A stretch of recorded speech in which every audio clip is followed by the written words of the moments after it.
With the latest updates from Sri Lanka, reports now say that President Gotabaya Rajapaksa has asked Prime Minister Mahinda to step down.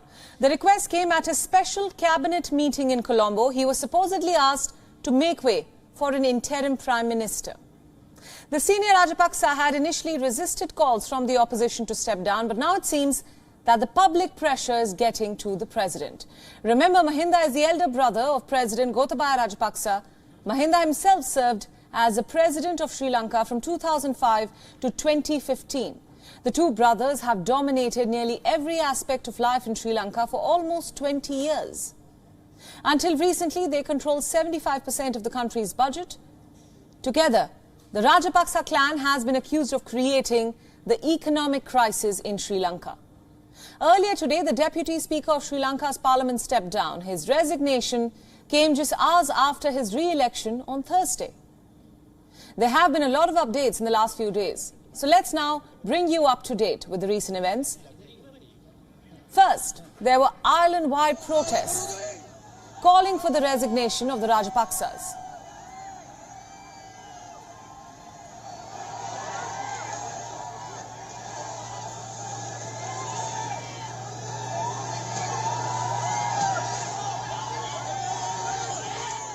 And then there were protests around Parliament. These protests were led by students in the island nation. The Parliament was then adjourned till May 17th, and this was when the news of the resignation started pouring in. First, the Deputy Speaker resigned, and now it looks like Mahinda Rajapaksa could be on his way out as well. Reports suggest that the Prime Minister will make a statement on Monday. It is a story that we at WION will, of course, continue to track closely.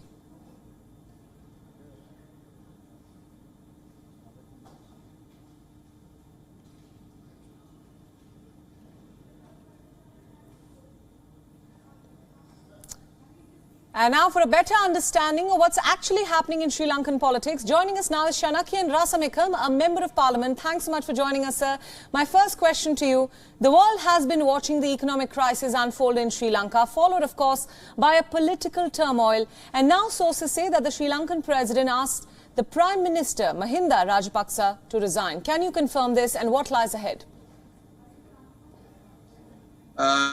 Thank you for having me on your program. In fact, earlier today, we saw the newly elected Deputy Speaker has tendered his resignation in. And a few hours later, we saw another news article that said that, that the President has asked the Prime Minister to step down at a special cabinet meeting that was held this afternoon.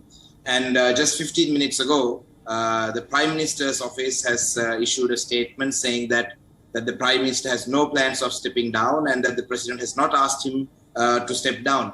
So the circus actually continues and people are suffering on the streets and the country is going into a state of anarchy, and the Rajapaksa brothers are playing hide and seek with each other and by default playing with the lives of the citizens in this country.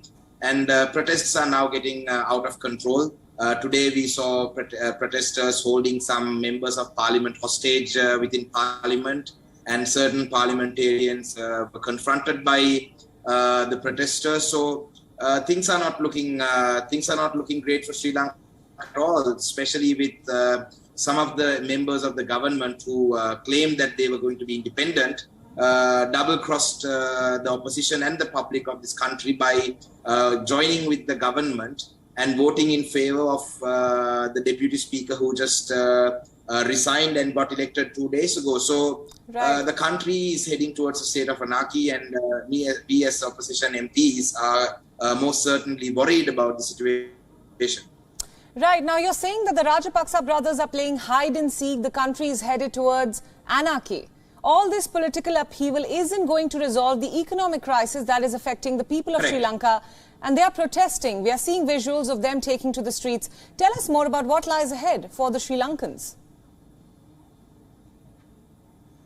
Well, I think to resolve the economic crisis, the political crisis needs to be resolved because the country needs political stability even for the International Monetary Fund to most certainly take a program forward. There needs to be political stability in the country. So there is no way that the economic crisis could be resolved without first achieving political stability. So right now, President Rajapaksa has lost the trust of the public. President Rajapaksa has lost the support of the public, and till that the status quo is restored, I don't think we can resolve the economic crisis. Thankfully to India and the citizens of India and the government of India, Sri Lankans have been eating, and Sri Lankans have had access to even restricted amounts of fuel. Sri Lankans have had access to electricity, but that is not a long-term solution. We need to resolve this crisis because our main foreign exchange earning stream, which is tourism, has been severely hampered with the protests.